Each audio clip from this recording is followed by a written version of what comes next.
If you've been tuning into our sports station, the team, 1450 AM KNOT, over the last 2 days, you've been following the NFL draft, which means you've noticed one name surprisingly absent among all those draft picks. Colorado's Shedeur Sanders, the Big 12 Offensive Player of the Year with 1,434 passing yards and 37 touchdowns, the Johnny Unitas Golden Arm Award winner. 3 rounds into the draft, all those teams in desperate need of good quarterbacks, the Giants, the Saints, the Seahawks, and nobody wanted this guy. A guy who many NFL analysts said for sure would go in the first round. Heck, some of them said he would even be the #1 overall draft pick. And all of these teams still passed on Shedeur Sanders. Why? Well, methinks it might have something to do with his attitude. Now, Shedeur Sanders decided not to attend the draft in Green Bay. Instead, he's spending it at home with family and friends. And in that home, he set up a room specially made to watch the draft. A room that has signs and other decor with the word legendary on it. Now, Shedeur Sanders is a really good quarterback, but you're going to declare yourself legendary before you even take a single snap in the NFL? Now, what would possess a young man to think that highly of himself? Maybe it's the fact that Deion Sanders is his father, and well, Coach Primetime knows a thing or 2 or 200 about bluster. So, no surprise, it probably rubbed off on his kid. Now, full transparency here. Back when I did my Rust Rants podcast here on KYCA, I praised Deion Sanders for all his boastful talk and all his bluntness. So, why is that attitude okay with Deion Sanders, but not his offspring? Because Deion Sanders is a Hall of Famer and one of the best corners to ever play in the NFL. Heck, some people think he is the best corner to have ever played in the NFL, period. And he did that splitting his time between the NFL and Major League Baseball. And if you go check out Deion Sanders' MLB stats, they were actually pretty good for someone who wasn't even a full-time player. Then he becomes a coach, puts Jackson State on the map. Then he goes to Colorado, one of the worst football teams for college in the entire country, and he turns it into a winning program. So Deion Sanders has earned the right to bluster. His kid, not so much. And some commentators, mainly on YouTube, who I think in many cases have better takes than the mainstream sports media, they said that when a college player, no matter how good he is already declaring himself legendary, there is a massive ego issue with him and probably makes some teams think, do we really want a guy like that on our roster? Especially at quarterback, the ultimate leadership position on the field. Now, let's face it. Sports history is littered with players whose egos caused them to self-destruct and sometimes took their entire team with them. Terrell Owens is a perfect example. Maybe to a certain extent, Kyler Murray. So it's like if you're the GM of a team, do you really want to take a chance on someone like that? Especially if you're the GM of a team and you're trying to turn around this franchise. So probably no surprise that Sanders has been passed over in the first 3 rounds of the draft. But we still have rounds 4 through 7 today. So will Shedeur Sanders be taken in any of them? Maybe. Could being passed over in the first 3 rounds be a humbling experience for him? It's possible. If he is taken in the draft, will he be a bust? Will he succeed? I don't know, because that's just the nature of the NFL draft. It's also the reason why I don't obsess over who gets drafted in the first round. Hey, take Jamarcus Russell. He was the #1 overall draft pick in 2007, and he amounted to jack. guano. Tom Brady, meanwhile, was the 199th overall pick in the 2000 draft and became the greatest quarterback in NFL history. Or you can look at Major League Baseball. Albert Pujols was the 402nd overall draft pick in 1999, who came out of a community college in Missouri and became a 3-time MVP, a 2-time World Series champion, a member of the 3,000 hit club, and will be in the Hall of Fame. On the other fork of the tongue, borrowing my favorite line from Harry Turtledove's World War series, you've got Danny Goodwin. Who's Danny Goodwin, you ask? Well, he is the only major league player in history, or the only player in Major League history to be the number 1 overall draft pick in 2 different drafts. He didn't sign the first time, but he did sign the second time in 1975, the year he was named the Sporting News National College Player of the Year. And he played for about 7 years in the bigs as a utility man for 3 different teams. So, you see, there's no shame in being a low draft pick, which is why it cracks me up with fans and analysts who put so much stock into who gets drafted where. Who'll go, we got blast hard cheese. We're going to go to the Super Bowl. Yay! Or they're going to be on the opposite end of the spectrum, and they're going to go, oh no, we got Joey Bag of Donuts. We're never going to go to the Super Bowl. Shedeur Sanders could be drafted in the 7th round and still have a great NFL career.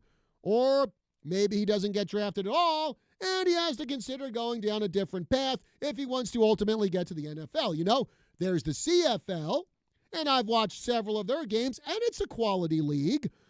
Maybe spend some time in the UFL, you know, kind of the secondary professional league here in the States. But hey, Jim Kelly and Steve Young, they were both products of the old USFL back in the 80s, and both of them are in the Hall of Fame. Heck, Shedeur could always go the indoor football route. Worked for Kurt Warner. He went from the Iowa Barnstormers to winning a Super Bowl with the Rams, to leading the Arizona Cardinals to another Super Bowl, to winding up in the Hall of Fame. But so you see, plenty of opportunities, even if you don't get drafted. But you know what? I guess we'll see what ultimately happens with Shedeur Sanders. Will he get drafted today? Well, you can find out on our sports station, The Team, 1450 AM KNOT, where we will again have live coverage of the NFL draft. That will actually start at the top of the hour. Then we have the NBA playoffs coming up at 5 p.m. today. That will be Houston versus Golden State.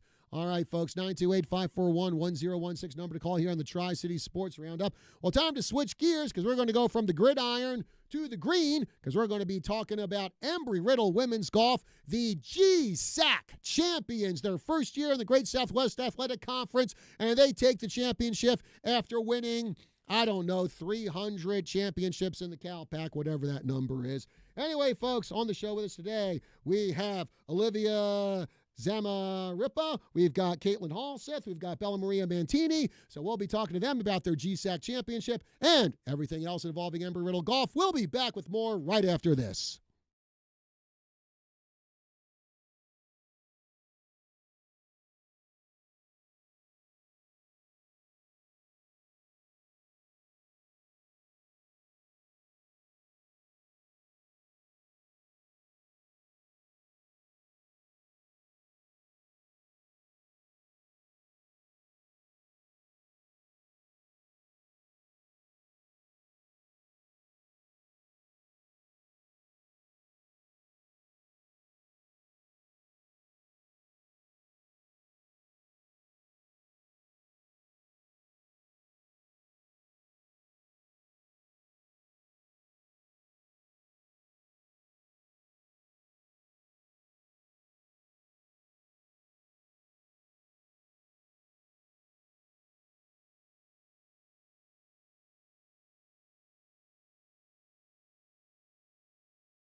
Welcome back to the Tri-City Sports Roundup. John Rust with you here. And for you listening to us on the radio side, yep, our bumper there was Billy Joel's We Didn't Start the Fire. But speaking of fire, Embry-Riddle Women's Golf, they're still on fire after all these years. They've won numerous CalPAC championships. This year, they're over in a new conference, the Great Southwest Athletic Conference, a.k.a. the GSAC.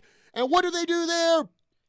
They win the conference championship again. So great performance there by Embry-Riddle and a dominating performance in the GSAC tournament, which is actually held right here in Prescott over at Antelope Hills. And in the studio with me today, I've got Caitlin Halseth, I've got Bella Mantini, I've got Olivia Zamaripa, and we're going to be talking about that championship that they got at the GSAC tournament. Ladies, good morning, and thanks for joining us here on the show. Good morning. Good morning. Thanks for having us. All right, so Caitlin, I guess as the senior, I'll start with you because you were part of the last three CalPAC championship teams. You come into the GSAC, new conference. Certainly seems like a lot more talent there among the other schools, and you still rattle off a conference championship. Now, at the start of the year, going into that new conference, what were kind of some of the team's expectations? What were your thoughts of playing all these new teams in the GSAC? Yeah, I don't want to say we were a little more worried coming from CalPAC because we pretty much dominate the field over there, but we were definitely feeling like we needed to prepare a little bit more, compete a little harder, and we just dominated the field again, so it certainly felt good to get that done. And Bella, for yourself, going into that GSAC tournament, again, this is your freshman season. Here you are already in your first collegiate conference tournament, playing for a team that won multiple championships before you came. What kind of nervousness was going through you before you hit that first ball in the conference? I mean, obviously, I was super nervous, but I was also really excited. Like, it's our home course. I know how to play the course. We've played it countless amounts of times. And so I was just pretty much more excited over nerves, if anything. And I just knew I could go out there and put up a good score. Okay. Olivia, you're in the same boat too. You're a freshman. This was your first collegiate conference, your first collegiate championship tournament. So for yourself, what was going through your mind when you're going in there, again, knowing what kind of tradition Embry-Riddle had from all its championships in the CalPAC conference? Right. Well, I was pretty confident. I mean, I know that we're a good team and that we can put up good scores. I personally was excited. I have had a pretty solid season, and I wanted to keep that going through conference. So it was excited to get it going and play well and win it. Mm-hmm. All right. And well, Caitlin, as one of the seniors on the team, obviously you had a leadership role there. So what kind of advice were you dishing out to some of the younger players as they got set for the GSAC championships? I was just telling them to stay calm and confident. It's a 3-day tournament, so another round we're not used to. Usually our tournaments are 2 days. So I was just telling them to be patient with it. You know, it'll come, and they did a great job. Obviously, Bella won that, so we're super proud of her for that. Mm-hmm. Yeah, in fact, let's get to that. Bella, your first year of collegiate golf, and you come away with a conference individual championship. So tell us, what were some of the things you did to be number one in the conference? Well, honestly, like the beginning of the season, it didn't really go exactly how I wanted. I hadn't really been playing my best. You know, I had a couple scores in the 80s, the high 70s that I didn't really want. And that first day of conference, you know, I shot 77, and I was like, well, I know I could do better. I left a lot of strokes out there, and like I was talking to my coach, and he said, you know how to play this course. He was like, it's not that hard to go shoot under par, so just go do that tomorrow. And that's what I did. It was mainly like staying focused, staying calm if I had a bad hole. Like I know that there was a lot of golf left to play, so I could just focus on that. Okay. And Olivia, for yourself in the GSAC championship. Now, I believe, let's see. You started out with a 76 on Monday, then you shot an 84 on Tuesday and dropped that down to an 80. So just kind of tell us how those 3 days went for you, trying to compete there. Yeah. I mean, first round, I wasn't exactly happy with that score, but, you know, seeing as how I did the next 2 days, it was pretty good. Bella and I have an ongoing rivalry of we're always trying to beat each other. So I was one up on her going into the second day, and I crumbled. I guess the pressure was too much, or just something was in my head that was fighting against me from playing well. So a little disappointed in that finish. I felt like I didn't help the team very much in the conference win. I'm still so proud of us for taking the win, but I wish I could have helped out more. Yeah. But again, your freshman season, your first time in a conference championship at college, I imagine you kind of look back on it and say, well, I guess this is a learning experience for me. Absolutely, yeah. I think maybe I had gotten a little overly confident, or I'd put extra expectations on how I should have played because I have been pretty solid this year. Like, I felt like I had been helping the team a lot, and I was putting up good scores consistently, and then this tournament kind of tore me down a little bit, put me in my place. It was like, Livia, you're a freshman, come on. Yeah. So, but, lots of years to play to get better. But you weren't overconfident to the point that you put, like, legendary all over your dorm room, right? No, I just tell myself that in the Oh, man. Caitlin, a good performance by you. And Maisie, I believe you both tied for 8th. So tell us what those 3 days were like for both of you as you were going through the course and wound up in 8th place. Yeah, me and Maisie were pretty much neck and neck the whole time, and those aren't scores we're exactly happy with either, but each day went on and we're like, okay, this is the day we're going to shoot well today, and no. And then the next day, this is the day we're going to play well, no. And then finally the last day we put something together, so at least we were able to end it on a good note there. And of course the other thing was, well, it's April and it's Prescott, so you got to deal with wind all the time. In fact, I think today we're going to get gusts like between 30 and 40 miles per hour or something like that. And I know I was out there the last day of the tournament, and it was pretty windy. So Bella, days like that, what do you ladies have to do to compensate for all that wind out there on the course? Well, especially at Antelope, we're pretty used to it. Like, I think I've never really played the North Course without any wind. So for us, it was kind of like, it gave us a huge advantage because we're used to playing in that all the time. So, I mean, I wasn't thinking anything crazy. Like, comparatively to how we usually play, it wasn't that much wind. So it was just kind of like hit the shots that I know how to hit and just account for the wind and just hope that your ball stays where you want it to go. And, well, even though it was windy, Olivia, I can only imagine that during your golfing career, you've probably played in a lot worse weather conditions. So, especially actually since, before you came to Riddle, you were actually out on the East Coast in Connecticut at the Golf Performance Academy, which is kind of, for those of you familiar with, the IMG Academy, this would be similar to that only for golf. But, so what was probably one of the worst games you ever had out there weather-wise? Well, there was this one event I played, I think it was in Bloomfield, Connecticut, and it was about 50 degrees and raining the entire day. Like, I don't think it let up at all. Like, once I had about 3 towels that were completely soaked. My hands were freezing. I could barely hold my club by the last 2 holes. And the best thing was I was in contention, and I was like, I can't swing my club anymore. Like, it was terrible conditions. I mean, it doesn't get too windy out there, thankfully, not compared to Albuquerque, but it's cold, it's humid, it's rainy, it's that it kind of bites you to the bone, and then you don't want to be out there anymore. No matter how many layers you wear, it's still just ugly. Oh, yeah. And Caitlin, for yourself, I mean, hailing from Texas, I imagine worst weather conditions, it probably was a combination of rain and humidity. Yeah, for sure. Lots of rain. Humidity is the worst. It's one of the best things about Arizona. The dry heat is a real thing. Yeah. Yeah, because in fact, I was actually in the Houston area several years ago visiting my cousin and her husband out there, and I remember there was a thunderstorm. I was in the car, and then it let up.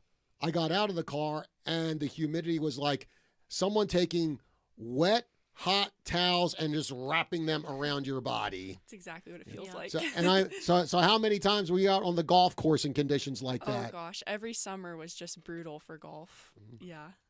Okay, so Bella, what about you? Well, of course, you're an Arizona girl coming from Chandler, so I guess I can imagine that you probably were in quite a few tournaments where it was triple digits and you had to be out there all day. Oh, yeah. Those were always the worst. In the summer, like 115 degrees, and when you'd have that late tee time, like starting at 12 o'clock, you just felt like you were literally, it was just so hot that you were just being like dehydrated. I don't know. It was horrible. So I guess I'll just bring a big thing of water with you the whole. I get probably like maybe 4 or 5, considering how hot it is, huh? Yeah, and a lot of girls actually used umbrellas. I mean, not for the same reason that they would over in Yeah. Connecticut or Texas, but just to keep the sun off of you. It actually helps a lot. Okay. All right. Well, folks, in the studio with me today, I have Bella Mantini, I have Caitlin Halseth, and I have Olivia Zamaripa from the GSAC champion Embry-Riddle women's golf team. So we're going to be talking more with them on the other side of the break about their season, about their backgrounds in golf, and other things they did in their school careers as well. But we're coming up to a break here on the Tri-City Sports Roundup. But before we go to break, well, as always, it's time to see who shined over the past 7 days as we present the Tri-City Sports Roundup 3 Stars of the Week. Starting with the ladies, our number 3 star is Malia Garcia of the Chino Valley softball team. She homered, tripled, and drove in 5 runs in the Lady Cougars' 13-9 win over Wickenburg Thursday. The number 2 star is Alexa Corey of the Bradshaw Mountain softball team. She threw a 2-hitter, striking out 9 in the Lady Bears' 10-0 shutout of Prescott Thursday. And our number 1 star of the week is Autumn Salusi of the Embry-Riddle softball team. She had a home run and 9 RBIs in the Lady Eagles doubleheader sweep of Park on Wednesday. Now for the guys, our number 3 star is Lucas Tobin of the Prescott baseball team. He had 4 RBIs and 4 runs scored in the Badgers' 22-8 trouncing of Mingus Monday.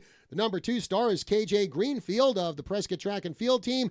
He won the 100-meter dash, the 200-meter dash, and the long jump at the Yavapai County Championships Wednesday. And our number 1 star of the week is Nick Logan of the Embry-Riddle track team. He placed first in the 3,000-meter steeplechase at the GSAC Championship meet on Thursday. Congratulations to all our 3 stars of the week. Break time here on the Tri-City Sports Roundup. We'll be back with more right after this.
We are back here on the Tri-City Sports Roundup. John Rust with you here. In the studio with me today, I have Bella Maria Mantini, who, of course, is the individual GSAC champion. I've got Caitlin Halseth, and I've got the OZ, Olivia Zamaripa here from the Embry-Riddle women's golf team, the GSAC champion Embry-Riddle women's golf team. And oh boy, I forgot to mention to these ladies about this one segment we have on our show. It's lightning round time, and now they're all looking at me like, What does that mean? What's he going to ask us here? So, Bella, I'm going to start with you. Oh, boy. I knew that kind of answer was coming. Okay, Bella. Now, who on Embry-Riddle would you say is the best dressed player? Who's the team fashion plate for the Eagles? Caitlin. Oh! So what do you do to make yourself the fashion plate? I don't know. I guess I don't know. Put together what looks good. Look, you don't even know. It's Have like, an eye. I just luck out with picking clothes, I guess. Okay, so Olivia, who on Embry-Riddle would you say is the funniest player on the team? Who's the team comedian? Is it crazy to say myself? No, Maisie. Maisie is a riot. Okay. Caitlin, opposite end. Who would you say is probably the most serious player on the team? Oh goodness. Libby's pretty serious. Yeah, she's pretty locked in all the Okay. time. Okay. Former CalPAC individual champion Libby Axon. Actually, I had her on the show a couple years ago, I remember. Yeah. Okay. Bella, who on Embry-Riddle would you say is the most talkative player on the team? The player who, if I had to interview him, I'd be like, well, I better lock out about 10 minutes because that's how long it's going to take for this person to stop talking. Well, it's 100% Olivia. Congratulations. Thank you. I'm very good at talking. Well, then I'm glad we got you on the show here because we like people to talk on the show. Otherwise, we have dead air, and we don't want that. Okay, so Olivia, on the opposite end, who would you say is probably the quietest player on Embry-Riddle? Definitely Nicole. Mhm. I think I've had 2 conversations with her for about 5 minutes each. Like, it's hard to get words out of her. Gotcha. I'll remember that if I ever have to interview her then. Okay. Okay, probably like a 2-second soundbite, I guess. All right, now, Caitlin, who on Embry-Riddle can eat the most in one sitting? Easily Charlotte. Oh, yeah. No question. Yeah. Yeah, And the fastest. And the fastest. Oh, so she'll eat a lot and she'll just woof it down like in the Yes. blink of an eye. We'll It's time inhaling, her, not eating. Yeah. Oh man! All right, so Bella again. I mean, this season, your first season in college, you win the conference championship. I mean, making that jump from high school to college. Did you ever, in your wildest dream, think, "Hey, my first year in college, I'm going to be an individual conference champion"? No, not at all. I mean, I never really thought about that. I mean, leading up to the tournament, of course, me and Olivia were like, oh, we're going to go win this. Just always, she was just always my biggest competition this season. But no, not in high school. I never thought, oh, let me go win a conference championship next year. And when you look at your pedigree from high school, you're a graduate of Corona del Sol High School down around the Chandler area. But an incredible high school career, Tempe All-City Women's Golfer of the Year, a 4-time letter winner in golf. You were ranked number 8 in Division I, a 2-time MVP for the girls golf team. You qualified for the state championship all 4 years. Even with all that success in high school, what was your attitude coming into college, knowing that, hey, the competition level here is going to be probably about 5, 6, 7 steps higher than what I experienced in high school? So it's actually pretty funny. I feel like in high school, especially in Arizona, I had a lot bigger competition. Like all the girls that I was playing with were consistently shooting like low under par. So, coming into college here, I didn't really know what to expect, but just coming from all that competition and like junior tournaments and in high school events, it was kind of like all those girls were so good, and we don't really see that many scores that low in the college, in this aspect. So I feel like that's also part of why I was able to succeed and win the conference championship, because I'm used to playing against good players like that. But yeah.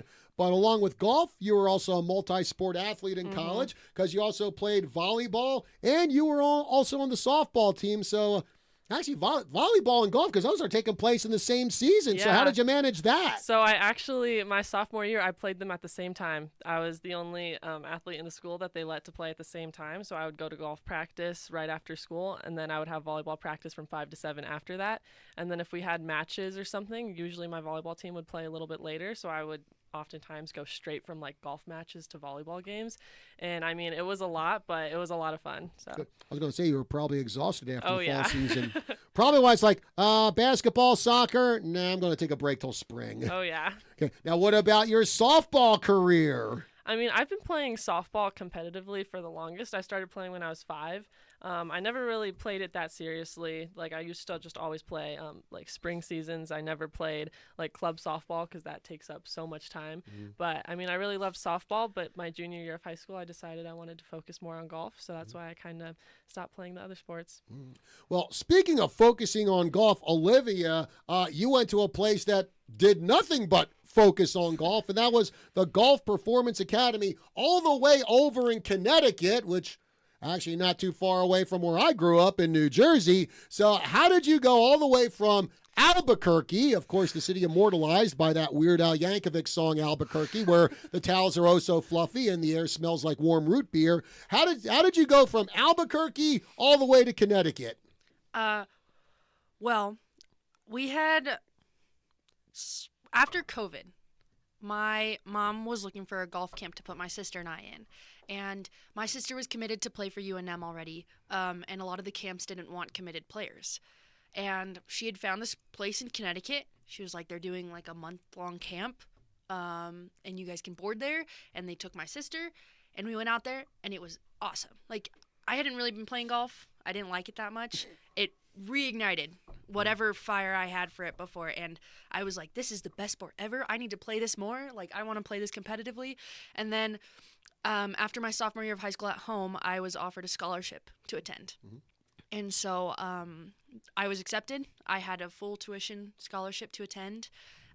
We played golf every day, all day. We had like workout regimens. We did school online so that we could play tournaments whenever we wanted. It was an incredible experience, and I'm so fortunate to have been able to do that. Yeah. And then before you went over to the Golf Performance Academy in Connecticut, you also were a multi-sport athlete. You did track and field when you were in middle school, right?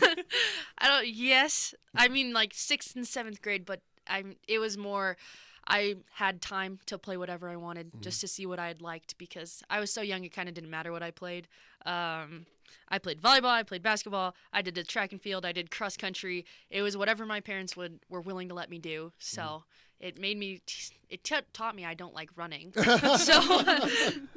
And, well, I guess so, because you said that mainly in middle school you did the discus, but there was one incident that occurred involving, I think, the 100-meter hurdles. If you can talk about that. Right. So they mainly had me on like the power sports of track and field, right? Like discus, shot put. They were like, yeah, this girl's strong. Put her throwing things around. But there was a time where they needed someone to do the hurdles. And I had never jumped a hurdle in my life. I didn't know what to do. 5 minutes before the race, they're teaching me how to tuck my leg up and jump over it. And I ended up doing okay. I didn't knock any over, I don't think. And I finished the race, so that was pretty cool. But it's a funny story to tell. Was that the one and only time you did hurdles? Thankfully, yeah.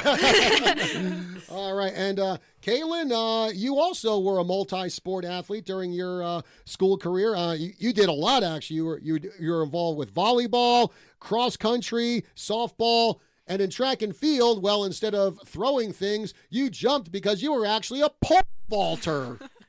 Yeah, funny enough, I did that for 2 seasons of track and field. I was absolutely horrible at it, but it was one of those times where trying every sport you can, and I quickly found out that one was not the one for me.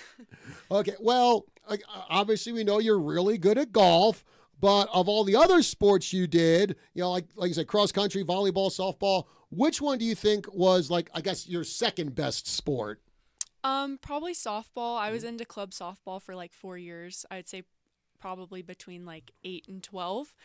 So every weekend I was out there in a tournament. It just got to be a lot. So I kind of burnt out of that, and then fortunately led me to golf. Okay. Now, Bella, well, along with your athletic career, you also had a very successful academic career when you were at Corona del Sol. You were part of the National Honor Society, top 10% in your class.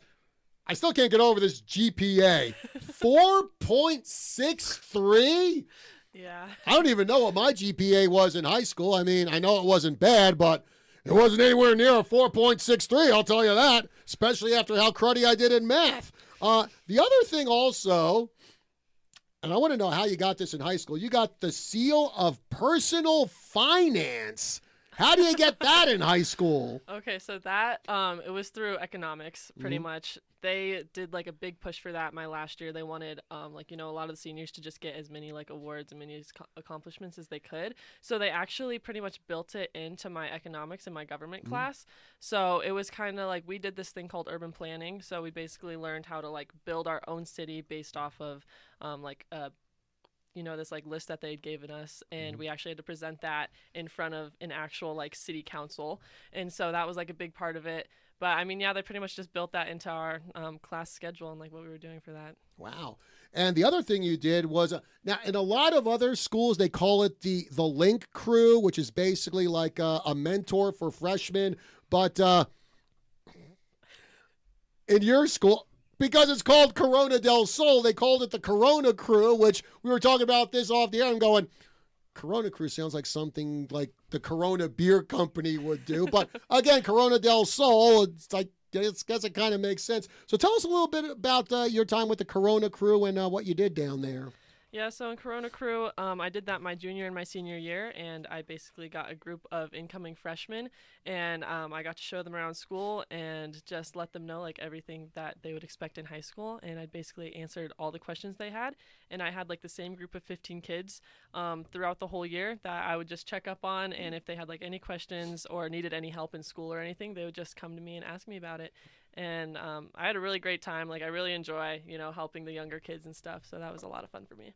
Okay. Now, Olivia, one of the things you also did, this is tied to golf, but you were a unified partner for Special Olympics golf. So talk about that experience. I was. It was a very cool experience, actually. So my coach at home was giving my partner's mom lessons. And I would hang out with my coach all the time. I'd help him with lessons. And I met, their last name is Money. So I met the Moneys. Wonderful people. And Emily took a liking to me. She wanted to be my partner for the golf. And I was like, absolutely, I would love to do it. We would do practices every Tuesday.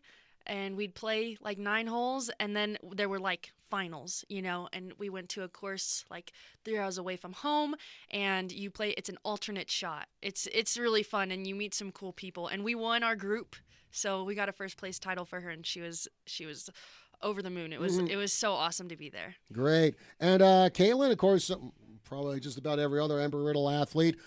Great academic performances for you in high school. You were an academic all-state honorable mention when you were at Kingwood High School. So what were some of the other things, like, say, away from the golf course that you did when you were in high school? In high school, yeah, I was very involved in academics. Golf and academics were my life in high school. So honestly, that was centered around that. I began flying my senior year of high school, so I would say that was another thing I was pretty involved in, was aviation. And of course, you're an aeronautics major at Embry-Riddle. So once you graduate, what are your plans for after Riddle? Yeah, so I recently got my CFI certificate, Certified Flight Instructor. So I'm going to start teaching people how to fly after I graduate. All right, and Bella, you are a data science major. Yes. For people like me who will just go, huh? What exactly does a data science major do? So pretty much data science, like what it is, it's a combination of computer science and math. So a lot of what we do is collect a whole bunch of data and analyze it, and then you can use that pretty much for anything. So like I don't know exactly what I want to do yet after college, but I can pretty much go into any field. And right now I'm looking at field like in aviation as well. I'm actually doing a minor in aviation business administration that I just declared this year. So I'm excited to take some of those classes as well and see if I like it. Okay. And Olivia, aeronautical science major. So I imagine you want to be a pilot too? I am, yeah. I started flight training over the summer, and I'm just about finished with private. Well, I will be. Yeah. But okay. And so once you leave Riddle, what are your plans for the future then? Similar to Caitlin's, assuming I get my CFI by the time I graduate Riddle, just start teaching. Yeah. Okay. And well, Caitlin, the GSAC championship tournament, that's of course in the rear view mirror. You come away GSAC champions. Next up, the NAIA National Tournament. Where and when is that taking place? So that will be in Ypsilanti, Michigan at Eagle Crest Golf. I hope I said that right. Eagle Crest Golf Course. Okay. So what kind of prep work are you ladies doing? Like looking at like Google Map images of the course and everything? And yeah. Yeah, we have course books, so we've already started to go over that, kind of plan in our head how we're going to play certain holes. Of course, when we get there, it'll probably look completely different. But yeah, we're just trying to play as much as we can right now and get ready for that. Okay. Bella, your thoughts on being part of your first national tournament here in college? You know, I'm super excited. I'm so glad that I have this opportunity to go play in the national tournament, and I'm just hoping to go out there and have a lot of fun. Olivia, same thing. Freshman year, and you're already in a national tournament in college. Just how much you looking forward to that? Oh yeah, I am so excited, especially to be with our seniors. Like, this is our last tournament with them, so it's a little bittersweet, but I'm just excited to be there. And Caitlin, when you look at golfers like Bella and Olivia here, you're going to be graduating. You feel like the future of Riddle Golf is in good hands? Oh, very good. I'm excited to follow along the next 3 years for them, but yeah. All right. Well, folks, we're coming up to the end of our show here. So we want to thank Olivia Zamaripa, Bella Mantini, and Caitlin Halseth from the GSAC champion Embry-Riddle women's golf team. They will be competing, of course, in the NAIA National Tournament, and we will, of course, keep you updated on what they'll be doing over there here on KYCA. Ladies, thank you very much for joining us on the show, and best of luck at the National Tournament. Yeah, Thank Thank you. So that's going to be in Michigan, huh? Yes. All right. Well, beware of the dog man. That's the most famous cryptid over there in Michigan. So yeah, Okay. yeah. Folks, anyone who listens to this show know that I'm huge into cryptozoology. So when I hear Michigan, it's like, yeah, I got to throw out some kind of dog man reference. All right, folks. Well, we're coming up to the end of our show here. Remember, we will have day 3 coverage of the NFL draft on our sports station, the team, 1450 AM, KNOT. Will Shedeur Sanders get drafted? Who knows? I guess we'll just wait and see. Also, we've got our slate of live local talk shows coming up here. Top of the hour, we've got Healthline with Dr. David Hancock. That will be followed by Drive Time AZ at 10. And then at 11, we have Eye on Prescott. So there you have it, our whole slate of local talk right here on KYCA for you to enjoy. Again, folks, thank you very much for joining us here on the Tri-City Sports Roundup. And, of course, we will be back next week with another show talking local sports like we always do. Till then,